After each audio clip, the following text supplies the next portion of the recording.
selama saya di penjara itu ya otomatis produksi berhenti karena tulang punggungnya saya.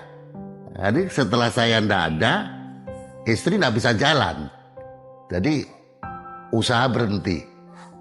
Jadi sudah hancurlah itu. Selama saya tinggal selama berbulan-bulan itu, justru itu saya terima kasih dengan istri saya.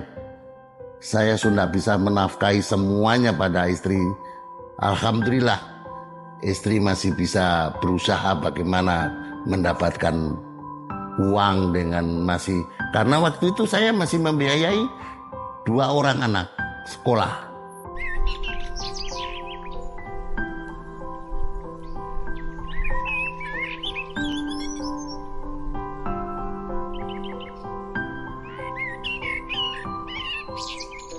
Assalamualaikum warahmatullahi wabarakatuh. Nama saya Bapak Kasianto, owner Tahu Tempe Kota Manado. Saya dari Jawa, aslinya Kota Blitar. Saya ke Manado tahun 88. Waktu itu umur saya baru 18 tahun. Saya merantau ke Manado karena ikut orang tua, menyusul orang tua. Pertama saya datang ke Manado, ya pertamanya masih ikut orang di pabrik tahu. Waktu itu tahun 88-89 itu gaji masih 100.000 per bulan. Ya waktu itu cukup karena waktu itu kan belum krismon. Nah, kendaraan masih murah, apa-apa murah. Jadi nilai itu ya sama dengan nilai sekarang lah. Cukup lah untuk 1 bulan. Nah, apalagi bujangan waktu itu, yang penting bujangan itu yang penting ada tempat tidur, ada uang rokok, ada makan, ya sudah. Alhamdulillah.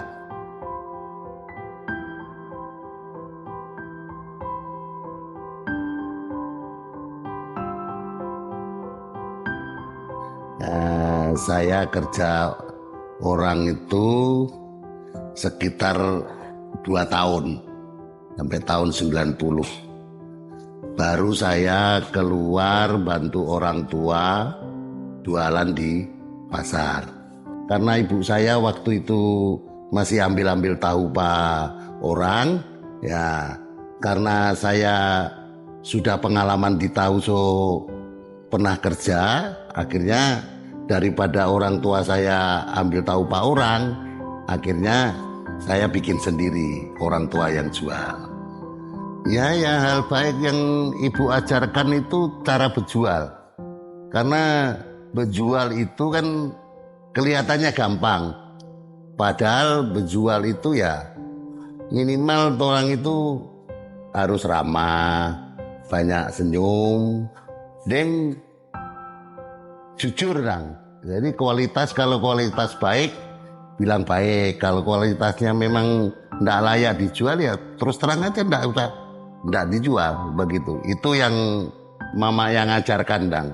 Jadi kalau jualan itu kalau bisa itu kualitas itu yang diutamakan. Jadi kalau tahu atau tempe yang sekiranya sudah tidak layak dijual ya lebih bagus dikasihkan saja, tidak usah dijual. Itu yang ibu ajarkan, Nang. Jadi saya pakai sampai sekarang. Jadi pelanggan itu senang. Jadi jangan sampai pelanggan itu bilang bagus, ternyata sampai di rumah barangnya jelek. Nah, itu yang bikin pelanggan kecewa. Ya, ibuku itu orang yang paling rajin ya. Ibu saya itu ya pokoknya apa yang bisa dijual ibu saya. Justru itu saya belajar dengan ibu saya itu karena orangnya ulet. Kalau makanan itu kalau perlu ndak beli di pasar. bawa dari rumah. Jadi kalau orang Manado ngomong semokol, nah, enggak beli, so bawa dari rumah. Nah, itu kalau ibu saya dulu. Jaga itu ulet sekali ibu saya ya.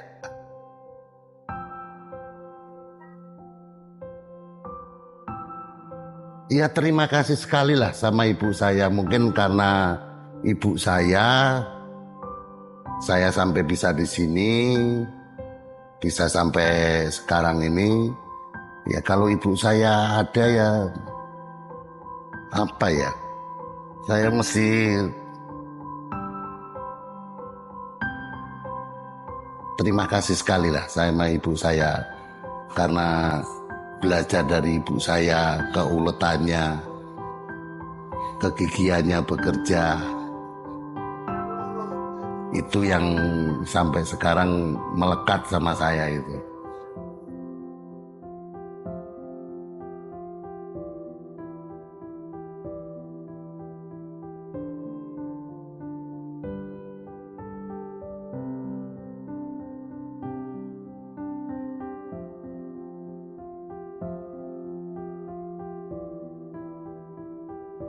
Saya bantu orang tua 1 tahun, tahun 90.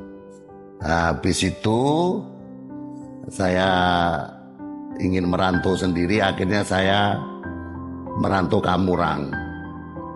Nah, di sana saya mengadu nasib di sana, usaha di sana. Pertama saya usaha tahu, ikut Bapak Suyanto dulu di Uran 2. Saya di sana sekitar di Amurang 10 tahun lah.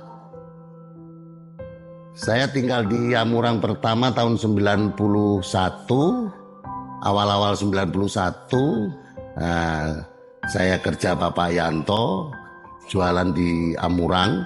Ya dulu orang-orang Amurang belum tahu, masih sudah mengerti tahu tapi tidak tahu warna tahu. Jadi banyak yang penasaran, tapi jarang yang beli.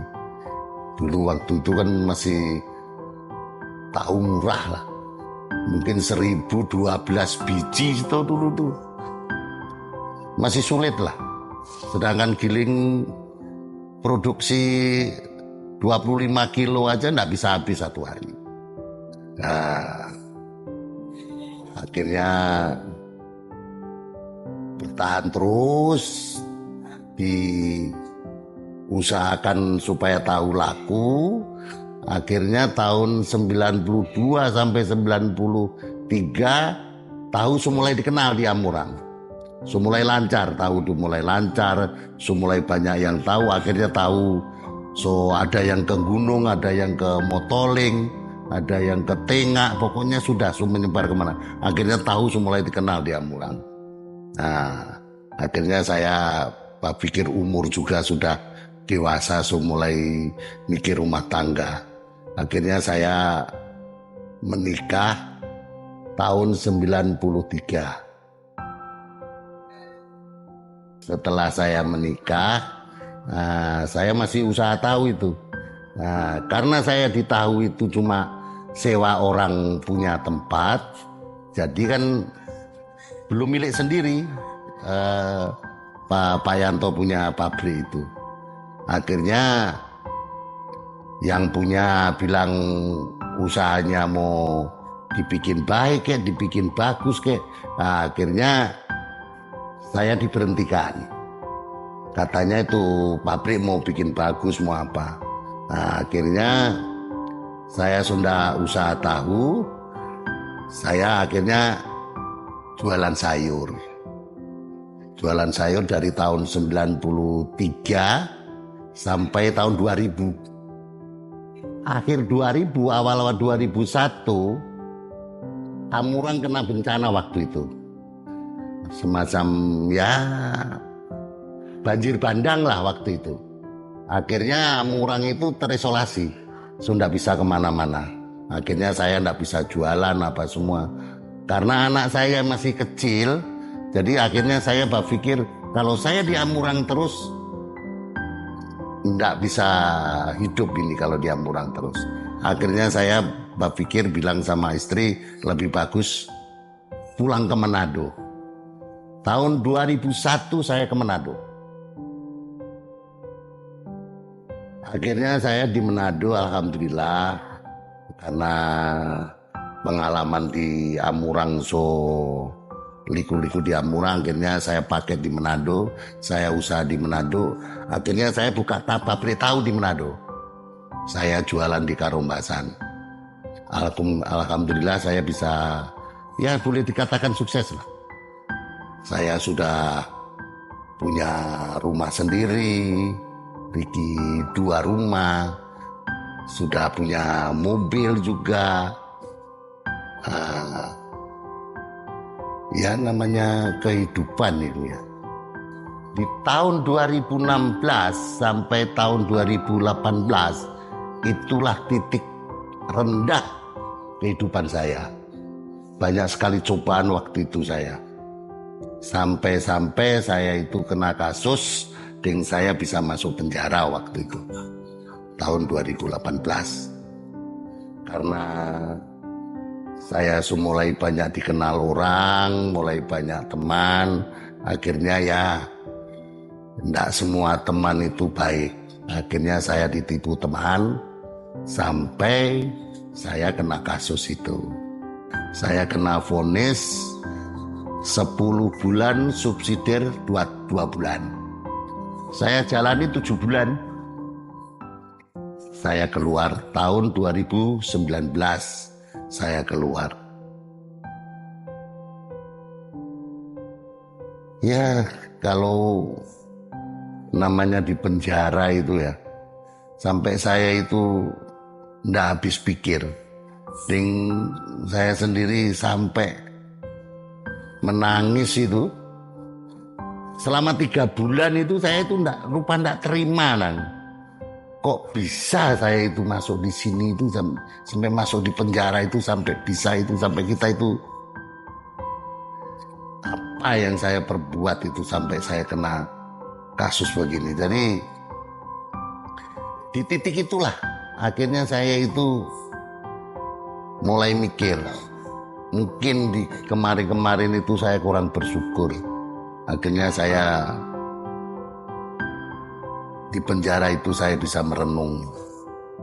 Ya saya terima kasih sekali dengan istri saya, dan biarpun saya sudah di titik rendah itu, saya masuk penjara itu, istri saya masih setia, masih 1 minggu itu 3-4 kali dia menjenguk saya. Itu yang saya salut dengan istri saya. Setelah saya keluar 2019 itu sudah ada usaha apa-apa. Pak beritahu belum bisa jalan, nggak bisa jalan. Akhirnya itulah titik minus saya itu. Sedangkan mau merokok aja, beli rokok aja, nggak bisa.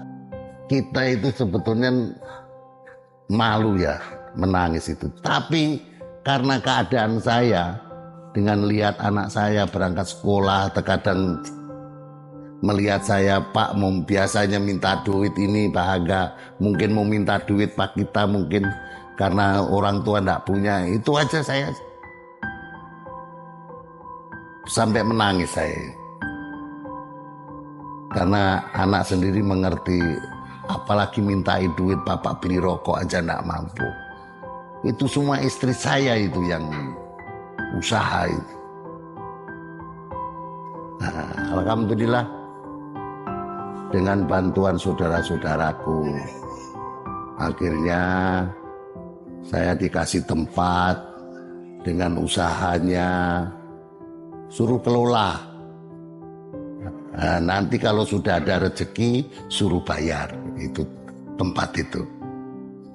Saya beranikan diri dengan modal spekol ini tanpa ada uang sepeser pun. Karena saya optimis harus bangkit. Karena melihat anak-anak saya semangat sekolah itu, jadi saya harus bangkit. Terima kasih kepada saudara-saudara saya yang telah memberikan support, semangat kepada saya, terutama kepada adik saya yang percaya dengan saya karena dia yakin kalau saya itu bisa sukses lagi. Itu yang sampai kapanpun tidak saya akan lupakan. Ya, saya terima kasih sekali dengan saudara-saudara saya. Kalau sekarang dalam masa-masa tua saya itu tidak terlalu muluk-muluk cita saya itu. Karena saya ini punya anak 3, cucu sudah 4. Jadi harapan saya ini di masa tua saya ini ya kurang mendekatkanlah sama yang Maha Kuasa lah. Jadi sudah mau ingin macam-macam lah. Karena dari situlah hidup saya dulu hancur karena itu. Karena dulu itu kurang bersyukur, karena sekarang itu saya sudah mensyukuri apa yang saya dapatkan sekarang. Ya, pesan saya kepada konco-konco kabeh sing mungkin senasib lah dengan aku, mungkin kehidupannya biarpun tidak sama tapi mirip. Yang penting kita itu masih dikasih semangat. Kita harus semangat supaya kita itu bisa bangkit kembali. Yang satu lagi, orang harus banyak-banyak bersyukur dan selalu mendekatkan kepada Allah Subhanahu wa Ta'ala.